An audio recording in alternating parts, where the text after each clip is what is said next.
اعوذ باللہ من الشیطان الرجیم بسم اللہ الرحمن الرحیم اللہم صلی علی محمد وعلی آل محمد کما صلیت علی ابراہیم وعلی آل ابراہیم انک حمید مجید اللہم بارک علی محمد وعلی آل محمد کما بارکت علی ابراہیم وعلی آل ابراہیم انک حمید مجید رب اشرح لی صدری ویسر لی امری واحلل عقدۃ من لسانی یفقہوا قولی ربنا زدنا علما یا مقلب القلوب ثبت قلبی علی دینک آمین۔ 10 عنوانات کے تحت اسلامی تعلیمات 15 جمادی الاول۔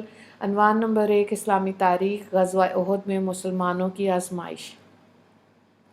غزوہ احد میں مسلمانوں نے بڑی بہادری سے مشرکین مکہ کا مقابلہ کیا، جس میں پہلے فتح ہوئی مگر بعد میں ایک چوک کی وجہ سے ناکامی کا سامنا کرنا پڑا۔ جنگ شروع ہونے سے پہلے رسول اللہ صلی اللہ علیہ وآلہ وسلم نے 50 تیر اندازوں کی ایک جماعت پہاڑ کی گھاٹی پر، جہاں سے دشمنوں کے حملہ آور ہونے کا خطرہ تھا، مقرر کر دیا اور یہ تاکید فرمائی کہ جنگ میں فتح ہو یا شکست، تم اپنی جگہ سے ہرگز نہ ہٹنا۔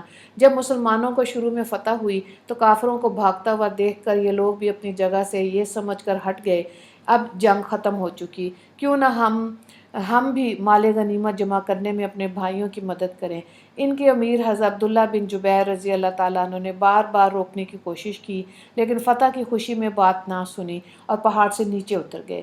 حضرت خالد بن ولید رضی اللہ تعالیٰ عنہ، جو اس وقت مسلمان نہیں ہوئے تھے اور کفار کی طرف سے لڑ رہے تھے، جب اس جگہ کو خالی دیکھا تو پیچھے سے حملہ کر دیا۔ ادھر مسلمان بے فکر تھے، بالآخر بھاگتے ہوئے مشرکین پلٹ کر مسلمانوں پر ٹوٹ پڑے۔ اچانک حملہ ہونے کی وجہ سے کفار کے بیچ میں آ گئے، جس کی وجہ سے 70 مسلمان شہید ہوئے۔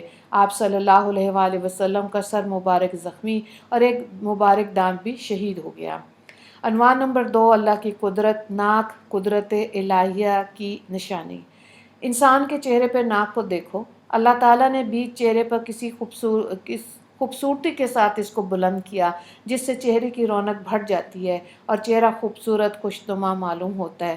پھر اس میں اللہ نے 2 نتنے بنائے، ان میں قوت حاسہ اور شامہ، محسوس کرنے اور سونگھنے کی طاقت رکھی، جس سے ناک کھانے پینے کی چیزوں کی بوسیدہ کی بو سونگھ کر فوراً کیفیت کا پتہ لگا لیتی ہے۔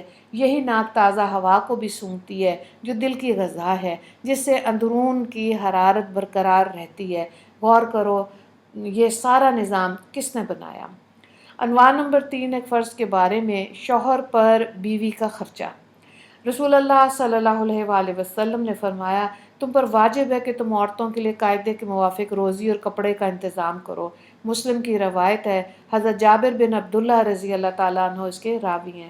مفہوم یہ ہے کہ شوہر پر واجب ہے کہ وہ بیوی کے لیے اپنی حیثیت کے مطابق روٹی اور کپڑے کا انتظام کرے۔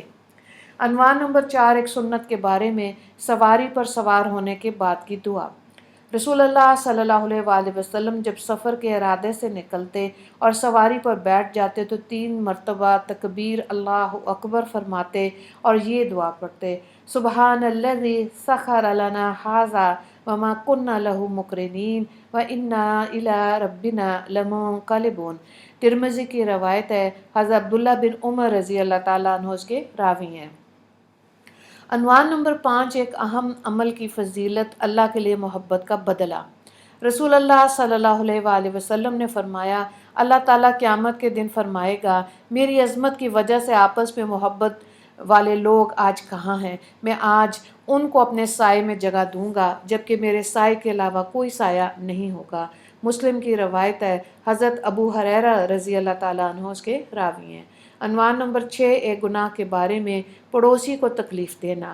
رسول اللہ صلی اللہ علیہ وآلہ وسلم نے فرمایا، جس نے اپنے پڑوسی کو تکلیف دی اس نے مجھے تکلیف دی، اور جس نے مجھے تکلیف دی اس نے اللہ کو تکلیف دی، اور جس نے اپنے پڑوسی سے جھگڑا کیا اس نے مجھ سے جھگڑا کیا، اور جس نے مجھ سے جھگڑا کیا تو اس نے اللہ تعالیٰ سے جھگڑا کیا۔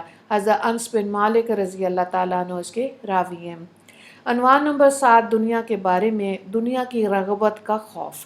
رسول اللہ صلی اللہ علیہ وآلہ وسلم نے فرمایا میں تم سے پہلے جانے والا ہوں اور میں تم پر گواہ ہوں، تم سے ملنے کی جگہ حوض ہوگی اور اب میں یہاں کھڑے ہو کر اسے دیکھ رہا ہوں، مجھے اس بات کا اندیشہ نہیں کہ تم میرے بعد شرک کرو گے، مگر اس بات کا ڈر ہے کہ تم کہیں دنیا میں رغبت نہ کرنے لگو۔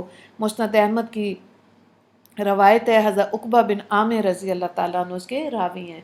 عنوان نمبر 8، آخرت کے بارے میں جنت کے خادم۔ قرآن میں اللہ تعالیٰ فرماتا ہے شراب کے جام لے کر جنت والوں کی خدمت میں ایسے لڑکے دوڑتے پھریں گے جو ہمیشہ لڑکے ہی رہیں گے، وہ اس قدر حسین اور خوبصورت ہیں کہ جب تم انہیں دیکھو گے تو ایسا محسوس ہوگا کہ وہ بکھرے ہوئے موتی ہیں، جب تم اس جگہ کو دیکھو گے تو باکثرت نعمت اور بڑی سلطنت دکھائی دے گی۔ سورہ دہر آیت نمبر 19 سے 20 تک۔ عنوان نمبر 9، طب نبوی سے علاج، معتدل غذا کا استعمال۔ رسول اللہ صلی اللہ علیہ وآلہ وسلم کھجور کے ساتھ کھیرے کھاتے تھے، بخاری کی روایت ہے، حضرت عبداللہ بن جعفر رضی اللہ تعالیٰ عنہ اس کے راوی ہیں۔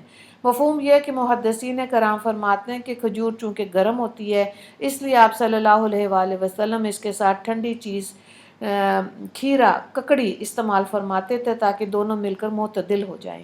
عنوان نمبر 10، قرآن کی نصیحت۔ قرآن میں اللہ تعالیٰ فرماتا ہے ہم نے انسان کو اس کے ماں باپ کے بارے میں تاکید کی کہ ماں باپ کے ساتھ اچھا برتاؤ کرے، کیونکہ اس کی ماں نے تکلیف پر تکلیف اٹھا کر اس کو پیٹ پہ رکھا اور 2 سال میں اس کا دودھ چھڑایا۔ اے انسان تو میرا اور اپنے ماں باپ کا حق مان، اس لیے کہ تم سب کو میری ہی طرف لوٹ کر آنا ہے۔ سورہ لقمان آیت نمبر 14۔ وآخر دعوانا ان الحمد للہ رب العالمین۔ اللہم اغفر للمسلمین والمسلمات والمؤمنین والمؤمنات۔ السلام علیکم ورحمۃ اللہ وبرکاتہ۔